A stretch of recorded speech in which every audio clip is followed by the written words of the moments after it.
छन्न को भी कंथक के साथ वापस लौट जाना चाहिए था, लेकिन उसने वापस जाना अस्वीकार किया। उसने आग्रह किया कि कंथक को लिए वह कम से कम अनोमा नदी के तट तक अवश्य साथ चलेगा। छन्न का यह आग्रह इतना अधिक था कि सिद्धार्थ गौतम को उसकी बात माननी पड़ी। अंत में वे अनोमा नदी के तट पर पहुंचे। तब छन्न को संबोधित करके सिद्धार्थ बोला, मित्र, इस प्रकार यहां तक साथ साथ आने से मेरे प्रति तुम्हारा स्नेह प्रमाणित हो गया। तुम्हारी भक्ति ने मेरे हृदय को सर्वथा जीत लिया है। तुम्हारा मेरे प्रति जो भाव है उससे मैं बहुत प्रसन्न हूं। खेद है कि मैं इस समय ऐसी स्थिति में हूं कि तुम्हारे लिए कुछ कर नहीं सकता। जिससे उपकार की आशा हो उसके प्रति कौन अनुरक्त नहीं होगा।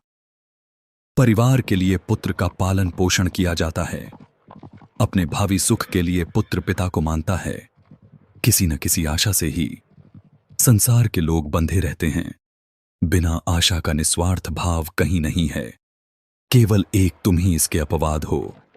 इस घोड़े को लो और वापस हो जाओ। राजा के स्नेह में अभी किसी तरह की कमी नहीं आई होगी। उसे किसी न किसी तरह इस दुख को सह लेने में सहायता करनी होगी।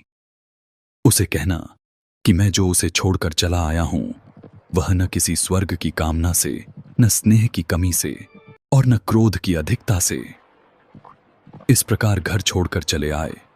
मेरे लिए उसे अनुताप नहीं करना चाहिए। संयोग कितना भी दीर्घकालीन हो, एक न एक दिन वियोग में परिणत होता ही है। जब वियोग अनिवार्य ही है तो यह कैसे हो सकता है कि संबंधियों में वियोग न हो। आदमी के मरने पर उसकी संपत्ति के उत्तराधिकारी तो बहुत होते हैं, किंतु उसके पुण्य का उत्तराधिकारी मिलना कठिन है, शायद होता ही नहीं। राजा, मेरे पिता की देखभाल रखनी होगी। हो सकता है कि वह कहे कि मैंने अनुपयुक्त समय पर गृह त्याग किया है, किंतु धम्म करने के लिए कोई भी समय अनुपयुक्त समय है ही नहीं। मित्र, मेरे पिता को इन और ऐसे ही शब्दों से समझाना, ऐसा प्रयास करना कि उसे मेरी याद भी बनी न रहे। हां, मेरी मां से भी कहना कि मैं उसके स्नेह के अयोग्य सिद्ध हुआ। उसका वात्सल्य वचनातीत था।